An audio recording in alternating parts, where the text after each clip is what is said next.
शिल्पा की आदतें ठीक नहीं थी। वो ना बोलने से पहले कुछ सोचती और ना ही कुछ करने में। उसकी इस आदत से सभी परेशान रहते। बहन, घर पर मेहमान आए हैं और शक्कर खत्म है, थोड़ी शक्कर दे दो, मैं बाजार जाऊंगी तो ले आऊंगी। अरे शिखा बहन, तुम तो माफी करे, जब देखो तुम्हारे घर में कुछ न कुछ खत्म ही रहता है। अरे शिल्पा, चिल्ला क्यों रही हो? कहा ना घर में मेहमान बैठे हैं, सुन लेंगे। सुन लेंगे तो सुन ले, तुम लोगों की मांगने वाली आदत तो बंद होगी। अच्छा शिल्पा, ना दो शक्कर, लेकिन बात तो अच्छे से करो। एक कटोरी शक्कर के लिए तुमने मेरी बड़ी बेइज्जती कर दी। शिल्पा बड़बड़ाते अंदर चली जाती है तो शिखा भी घर चली जाती है। माँ, क्या हुआ? अरे कुछ नहीं बेटा, पता नहीं कहां कहां से ऐसे पड़ोसी आ जाते हैं, जब देखो तब कुछ न कुछ मांगने के लिए घंटी बजाते हैं। अब घंटी बजे तो दरवाजा ना खोलना। पता नहीं माँ की ये आदत कैसे बदलेगी, किसी को कुछ भी बोल देती है, बोलने से पहले सोचती भी नहीं। शिल्पा की ये आदत दिन ब दिन बढ़ती ही जा रही थी।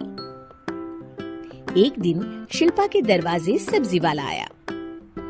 सुनो भैया, मुझे ये भिंडी, टिंडे, लौकी और आलू के साथ 1 किलो प्याज दे दो। जी बहन जी।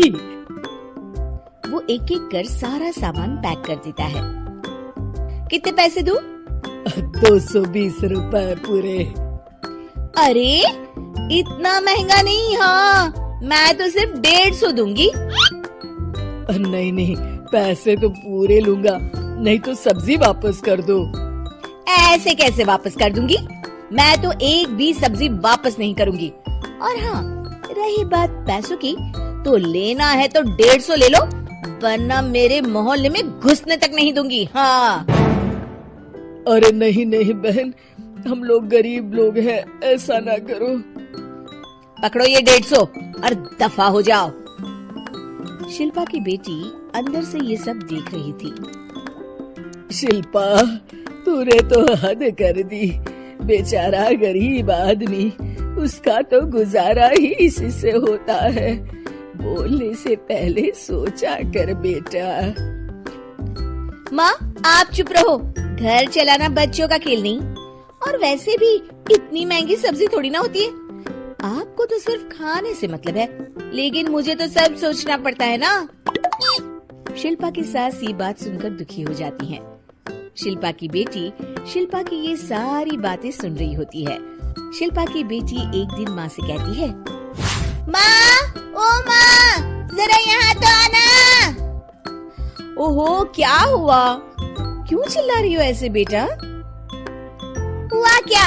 ये देखिए मेरी स्कूल की ड्रेस कितनी गंदी हो गई है, इसे कौन धोएगा? लेकिन ये तो साफ है बेटा, मैंने अपने हाथ से खुद साफ किया है। माँ, ये ड्रेस इतनी गंदी है कि मैं इसे पहन ही नहीं सकती। चलो मुझे बाजार से नई दिलाओ।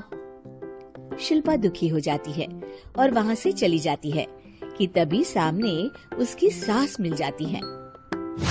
शिल्पा, अरे ओ शिल्पा, ये क्या सब्जी बनाई है?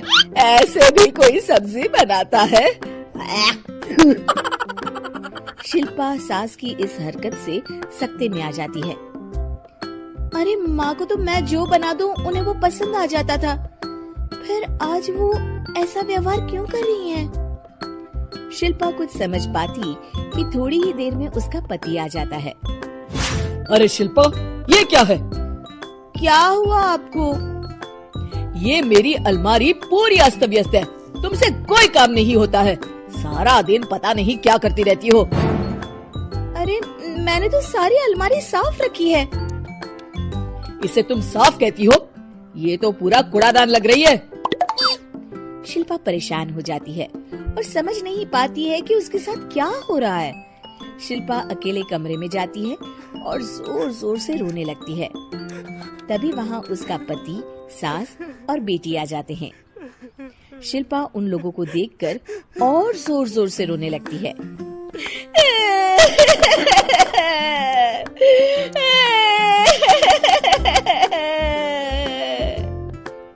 कि तभी उसकी सास उससे कहती है, क्या हुआ?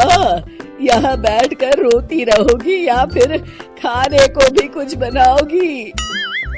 माँ पहले आप बताएं, आप लोगों को क्या हुआ है जो मुझसे ऐसा व्यवहार कर रहे हैं? वही हुआ है जो तुम्हें रोज होता है। मैं समझी नहीं।